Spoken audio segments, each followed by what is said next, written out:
What do you want, John Coffey? Just to help.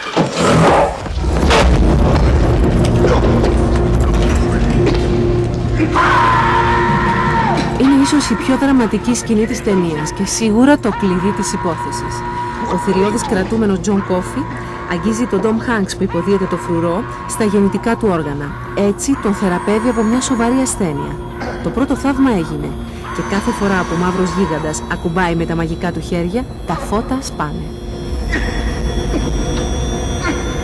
Tom Hanks, τρίτο Όσκαρ.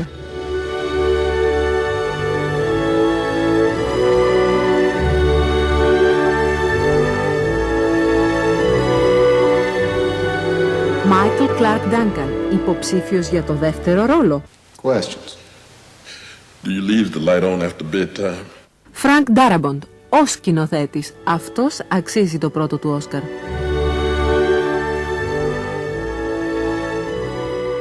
Όλα αυτά για το πράσινο μήλι, που όλοι λένε ότι θα μοιραστεί τα δώρα του θείου Όσκαρ το Μάρτιο με το American Beauty. Εμείς ταξιδέψαμε πολλά μίλια για να δούμε το πράσινο μήλι, λίγες μέρες πριν προβληθεί στην Αμερική, στο Λος Άντζελες, στη Μέκκα του κινηματογράφου.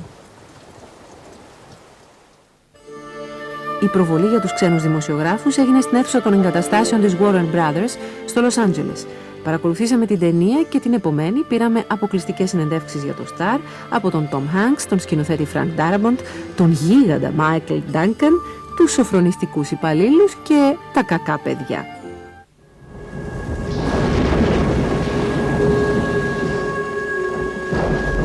Το σενάριο βασίζεται στο best-seller του Stephen King, που μάλιστα κυκλοφορεί ήδη στην Ελλάδα.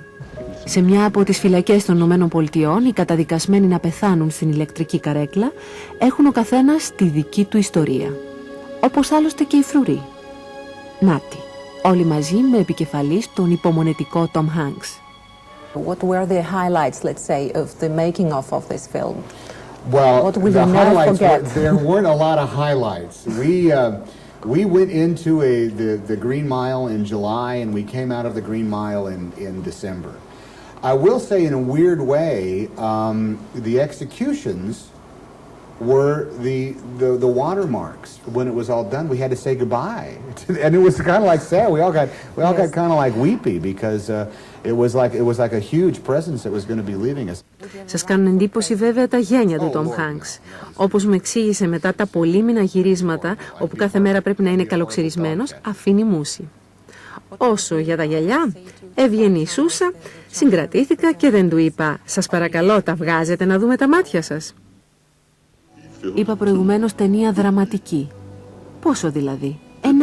Δίπλα μου, πίσω, γύρω μου, άκουσα πολλούς να κλαίνε στη διάρκεια της προβολής της ταινίας. Έχει αρκετό χιούμορ, σοφά και με δεξιοτεχνία από τον εκπληκτικό σκηνοθέτη Frank Darabont απλωμένο πάνω στον πράσινο διάδρομο που οδηγεί στην ηλεκτρική καρέκλα.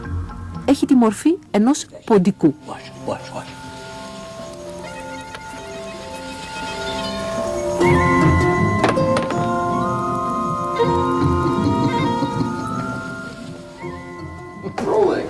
Hi. Hi. How's it going? What was the toughest thing to deal with during the filming, and what was the more pleasant one? We worked with a mouse. It's, you know, tough You had a working special animals. trainer for the. It was my. Yes, we did.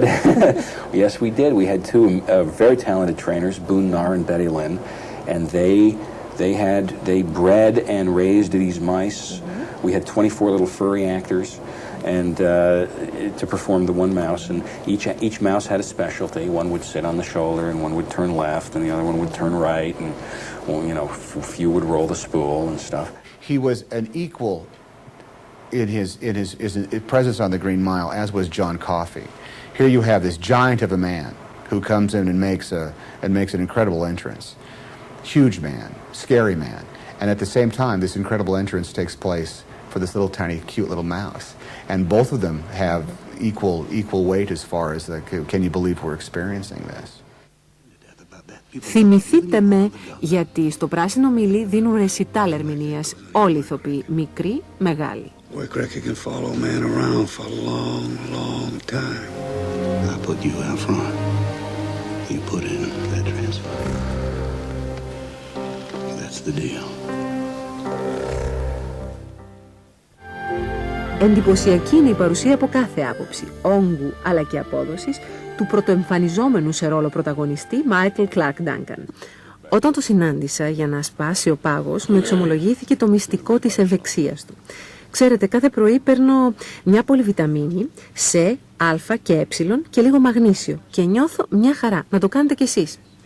Μετά με ρωτάει, τι λέτε, να βγάλω το αλυσιδάκι μου πριν αρχίσουμε τη συνέντευξη? Μάλλον το απαντώ. You fit John Coffey role like an old shoe, as we say. It seems that you have fallen in love with this role. Oh, I did fall in love with it. It was the perfect role for me. I really wanted the role very badly. I studied very hard for the role. I wanted to become this guy. I wanted to actually be him. Ο Τζον Κόφι περιμένει την εκτέλεσή του γιατί σκότωσε 2 κοριτσάκια. Κι όμως αυτό το θηρίο και υπερφυσικές ικανότητες έχει και θεραπεύει ασθένειες και το σπουδαιότερο θα το δείτε το Φεβρουάριο στις αθηναϊκές αίθουσες. Το πράσινο μήλι έχει 2 πράγματι κακά παιδιά. Ενώ ο Τόμ Χάνκς με τη νέα εξαιρετική επιλογή του φαίνεται πως σταθερά προπονείται για το 3ο Όσκαρ. Λέτε? A third Oscar? Oh, jeez. Well, no, I just look. You start all over again. You just hope that you make a movie that's decent enough so that people, will bother showing up with. All the rest of that stuff is part of a trophy run thing that you don't have any control over. Ο μεγάλος πρωταγωνιστής ευχήθηκε στους τηλεθεατές του Σταρ για τον καινούριο χρόνο, αφού εκμυστηρεύθηκε ότι λατρεύει την Πελοπόννησο και τα νησιά του Ιωνίου. Όχι μόνο τη Μύκονο. Well, I hope that everybody has a pleasant Christmas and that the new millennium arrives nicely and to everybody's satisfaction and the world's first democracy.